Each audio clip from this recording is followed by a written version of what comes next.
Hello, this is Sierra and welcome to another video. Today we're doing another video inside of Hermitcraft Season Clockwork. We are doing episode 44, chapter 5. All of chapter 5. It will be enough. This is technically take 2 because take 1 accidentally spoiled some stuff. Because I was still in editing mode and my keyboard fell asleep. Don't ask how that makes any sense, it makes sense. Chapter 5. He opened his eyes once more, seeing two faces looking back at him. He could see Tango standing near the wall, waiting as he felt a hand on his shoulder, looking over to see Jim, who he had to assume had been with Tango when he called them over. He stifled back a yawn as he wiped the sleepers from his eyes as he shook his head. I passed out again, didn't I? Yep, Tango said nonchalantly. I don't even know what happened, he admitted, as he groaned, putting a hand on his head, as he shook his head. You probably had a panic attack, Jem suggested calmly. With everything going on, I don't blame you. Yeah, the YouTuber replied. I did feel like someone was watching me. Someone? Tango asked with a frown, glancing over his friend's head as he looked out the window. It just didn't feel right to be alone right now, he said quietly. He looked over at Jem. What brings you here? I was hanging out with Tango for a bit. Pearl and her escort had an issue they needed to address off-world, she said simply. Pearl suggested I stayed since someone needed to keep an eye out, and Matthias was more of the go-to with things. Yeah, there's a good reason for that, Tango mused with a chuckle. He's helped many of us before when we needed it. Trust him. Jem said with a smile, looking over at Bdubs. Your escort was mighty worried when we showed up at your doorstep. I didn't want to call for him and give away that I was alone, Bdubs sighed. That makes sense, Tango nodded. You did the right thing. Yeah, but the device didn't have to freak out like that, Bdubs admitted in annoyance. He looked down at his feet as he shook his head. How long would you want us to stay? Tango asked curiously. At least until nightfall, then it's your choice, Bdubs offered.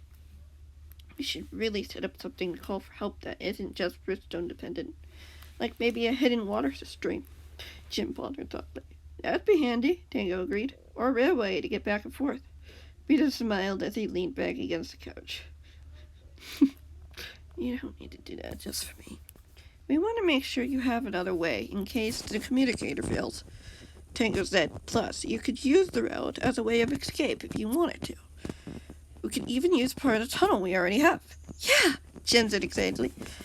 Then let's get planning, Bdubs replied as he sat up straighter, seeing Jem taking out a notebook with a quill. Tomorrow we get to work. Sounds good to me, Jem said simply, as she scribbled something down as the YouTuber watched her. Glad he didn't need to explain to her what was going on. She seemed eager to help, just as Tango was. He didn't want to push them away anymore. Trio discussed plans for the route, trying to figure out what would be the fastest route that didn't require much redstone. Once a plan had been set, he'd realized that the entire rest of the day had slowly passed as his friends prepared to return to their bases, as he noticed his escort walking into the room. You'll be keeping a close eye on things tonight, right? Tango asked his friend's escort almost immediately after noticing him. I will, the man said simply, looking over at the YouTuber. If you notice anything strange, let me know. Yes, sir, Bdubs nodded, looking out the window once more, glancing through the tree line for a moment. First, he saw nothing, but then he noticed a slight movement in some of the bushes, wondering if it was just a monster or something more. I'm actually pretty tired. I'll leave you to it then, Tango replied. YouTuber nodded again, as watched as the two of them left through the front door. Seeing the escorts appear not too far behind, as the four launched themselves into the air and disappeared into the night. Hopefully tonight will be good, Bdubs said softly. Be here if you need me, the escort promised. I know you will, that's your job, the hermit laughed as he stood up from the stair and headed for the stairs, looking over his shoulder warily. If you notice any strange particle effects, just assume it's probably someone spying on us. Of course, the man amused with a chuckle. Night. Bdubs said good night. Oh dear. Night, Bdubs said with a grin as he bounded upstairs and went over to the bedroom, over to the door to reveal an empty room. The window was closed, firmly shut. The bed was neatly made. Everything was as it should be. Bdubs smelled a hint of smoke, but it wasn't a normal kind of smoke. It had a hint of ancient technology to it, if that even had a smell. It sounded familiar, but rather foreign. Quite what he expected for a regular torch, but it smelled more stone-like and a bit strange as he slowly opened his eyes, seeing the glowing red light slowly blinking in and out every time it passed over him. There was a figure leaning over him, their face shrouded in some sort of dark cloak, with blue stripes on the armbands. A weird twisted style to Mr. A's classic uniform. Face was hidden behind the hood, which with a red glow revealing a jaw or mouth. Ever so often, as the mouth smiled, realized he was awake. Bdubs gasped in horror as he realized that someone was in his room as he rolled off the bed and hit the ground as he scrambled to his feet, feeling strangely lightheaded as he shook his head. "Who are you and what do you want?" Bdubs demanded, seeing the man putting away the redstone torch inside of his cloak as the man chuckled. "I was just curious, that's all," the man said with a shrug. "I just wanted to make sure you were who I thought you were." "What do you mean?" Bdubs asked warily, putting a hand instinctively to his pocket where the communicator was. "I've been told you've been granted some abilities," the man said slowly. "You see, Archie finds that rather fascinating and specifically asked me to fetch you." "I'm not going anywhere with you," Bdubs said defiantly as he lifted his chin. "Oh, you will, especially if you don't let your friends get hurt," the man said slowly as he took something out of his pocket and pressed something on it before returning it. Bdubs wasn't quite sure what it was, though, as the man's sleeve had hidden it pretty well. "I saw you earlier today, spending time with a couple of them." Bdubs narrowed his eyes. "Who are you?" "No one important to you," the man said casually with a chuckle. "Now, I'll give you one chance to come with me willingly. So I can be your human test subject? No, I don't think so."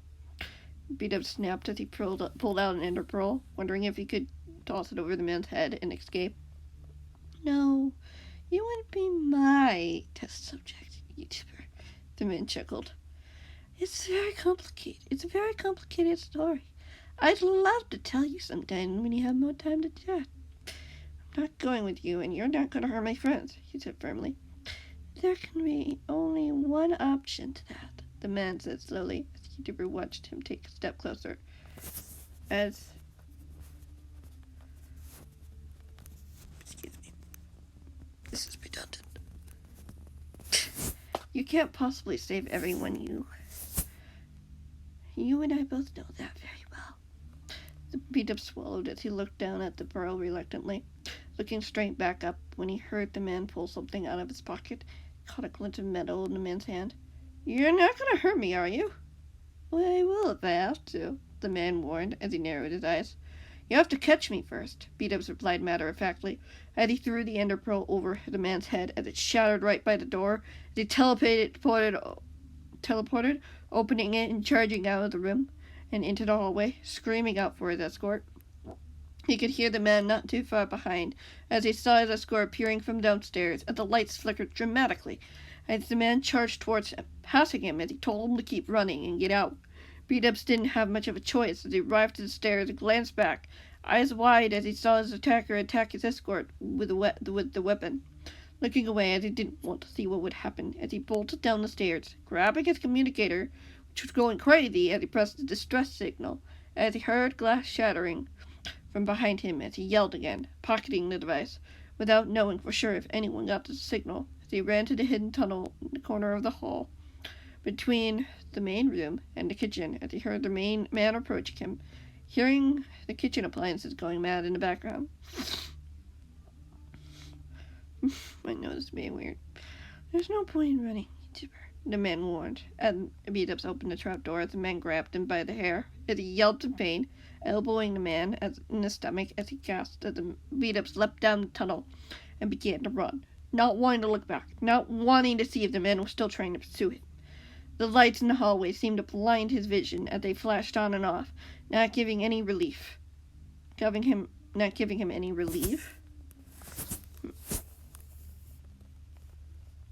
Boop. There we go. as he struggled to go forward. Glancing over his shoulder for a moment, he see the shadow of the man, alongside two of Mr. A's men, right behind him as he gasped in fear. How many of them were there? Could he ever get away from them? Bdubs stumbled as he continued to run, noticing the man had returned the blade he'd threatened to use on him and was charging over ever closer. He wanted so badly to call for help, but he wasn't sure if anyone would hear him, or even could. He knew where he was going, though, as he ran, startled as he noticed something fly through the air as he stumbled backwards to land on the floor. A man loomed not too far from him, as a dark smile reappeared. You really thought you could outsmart me? The man asked slowly. The other two men caught up with them. Now you've made your choice, YouTuber. Thanks to your lack of cooperation, you have to take it out on your fans. You don't scare me, Bdubs stated as he narrowed his eyes. You should be scared, the man said darkly. I've mortally wounded your protector, and I have no issue with doing far worse to your fans. If you ever get my way. Bdubs swallowed as he looked away from the man, debating how he should push this man. What can I do to make it so you don't hurt them?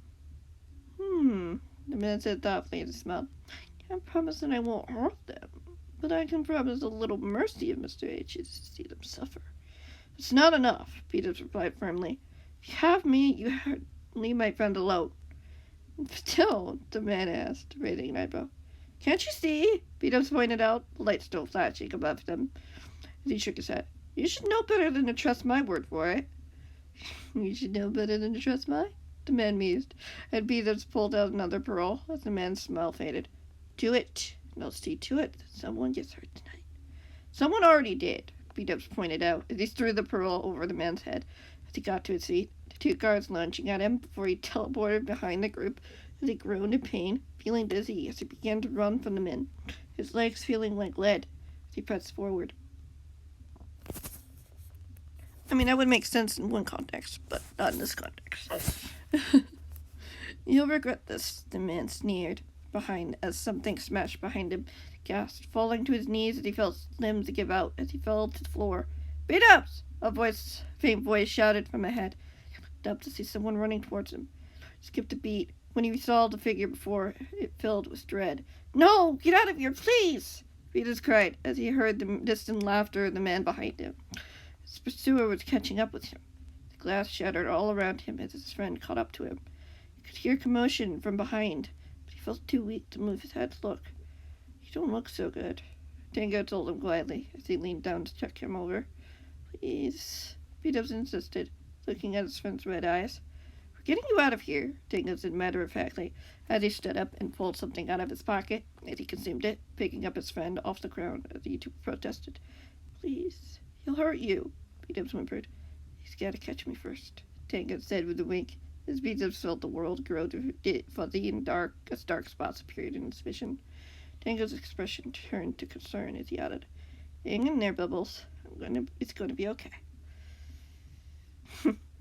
Bdubs managed to nod as his eyes grew heavy, unable to resist sleep as he felt the wind in his face, knowing they were going as fast and as far away from that horrible man as they possibly could, whoever he was.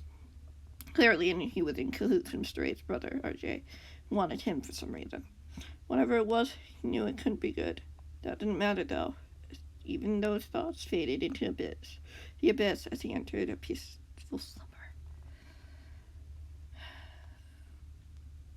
I'm going to be ending that episode there. As I said before, this is just chapter 5. Thank you guys so much for watching. I hope you enjoyed, and I'll see you in the next one, whenever that might be.